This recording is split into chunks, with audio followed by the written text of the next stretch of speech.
Alright, I'm making some sourdough because you guys requested it. So you don't absolutely need to have these utensils, but I mean, this helps. This is the Danish whisk, I think, and I like using this to scrape stuff off.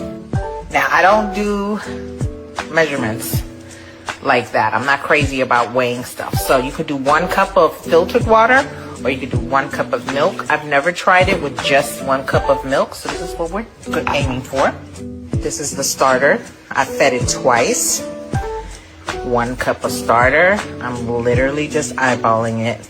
No sweat whatsoever. I'm not gonna sweat it. You see, it was nice and active. And I know it's good because it's floating. It's not at the bottom of the bowl. Now I'm just gonna mix it. And I'll be right back. Now typically I would add olive oil to this and some salt and a little bit of honey. But because I did milk and today we're adding butter to the actual dough, I feel like I don't need to do all that. But we are going to add salt.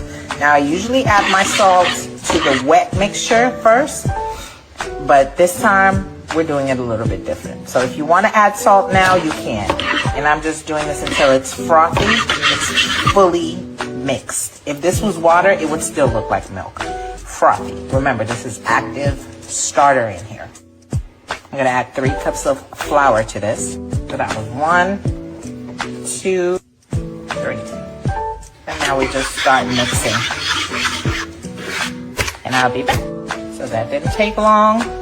And it's a bit shaggy, but this is why I also use this. And I'm going to clean all the sides up. Take this off the Danish whisk. It will come right off. And cover it up. I'll be right back. This is it right here. Hey Google, set timer for 30 minutes. I'm gonna cover this up and now we're gonna leave this on a counter or in your oven for 30 minutes and we'll do our first set of stretch and pull. Oh, and another thing I do now with this little bit of starter, I just add some water. I don't even add the flour right now. I just add a little bit of water. See, I added the water. Now I'm just gonna mix it up and leave it.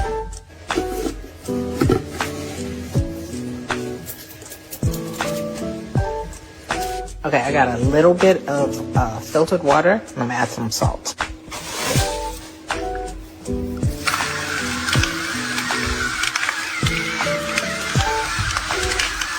I literally just eyeball it. I don't know what 10 grams are. I'm assuming it's like 2 tablespoons, but I'm gonna just do like 1 tablespoon. Why? Because the butter that I have is salted. And I think, yeah, I probably put way too much. So instead of this being like a stretch and fold, we're just gonna do a little bit extra just to incorporate salt. Put some butter in the freezer. Okay, so this is the 3rd stretch and fold, and we're just going to include that. All done. Okay, that's about half of the bag. And we're just going to stretch and fold. Stretch. This is number 3, by the way. You have to excuse my son.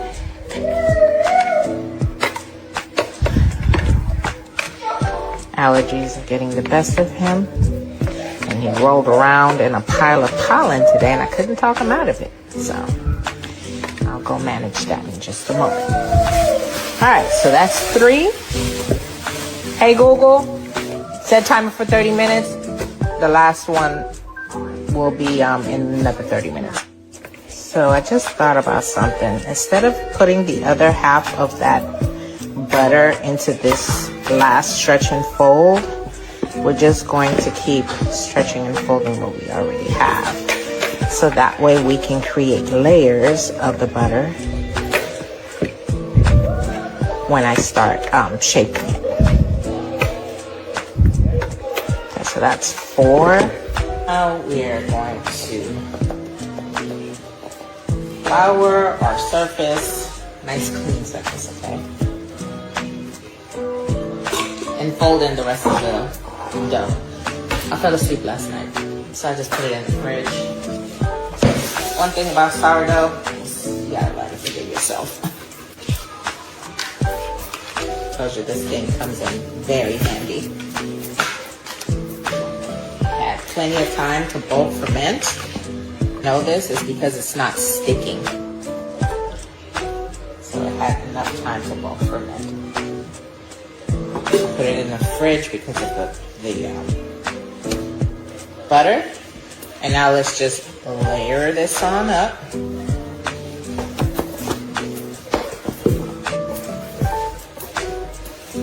Alright, let's do this.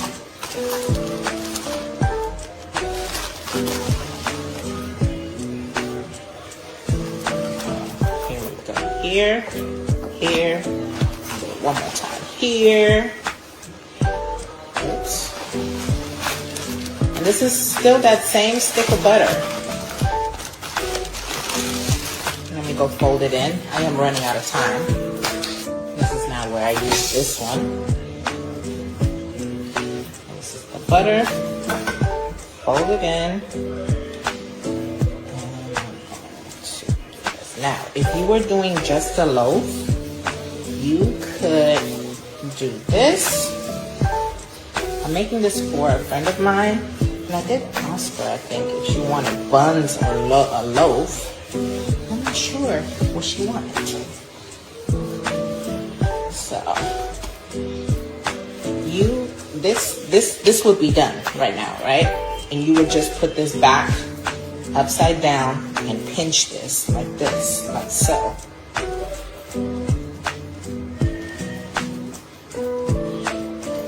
And let it cool for a few hours. Or you could divvy this up into buns and let them rise. You know what? Yeah, I'm gonna leave it as a loaf. She's had the buns before. So you're gonna flour the bottom of your pan. Some people oil it. Flour the bottom of the bowl. Just make sure it's really tight.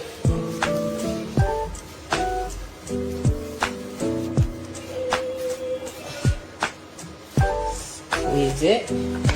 Put it in like this. I have a Benetton basket, but they're so small. I don't like using it. They're tiny. And I'm going to cover this back up and let it sit on the counter for a few hours. So it's important to heat your oven and put your cast iron in there, or you can use a pan. I like to use the cast iron if I'm going to do a loaf. Let me show you. And a little trick I learned from TikTok is to put some rice at the bottom of your pan so that the bottom doesn't burn. I scored it. It's a little flat, but we'll make it work. And another little trick is to add ice cubes on the outside of the parchment paper so that the bread can steam. And we're going to close it with the lid, leave it on for 30 minutes, and I believe 20 minutes without it. All right, it smells amazing. It's been 30 minutes. Now we're going to bake it for 30 minutes without the top. Oh, look how big it got. 30 more minutes.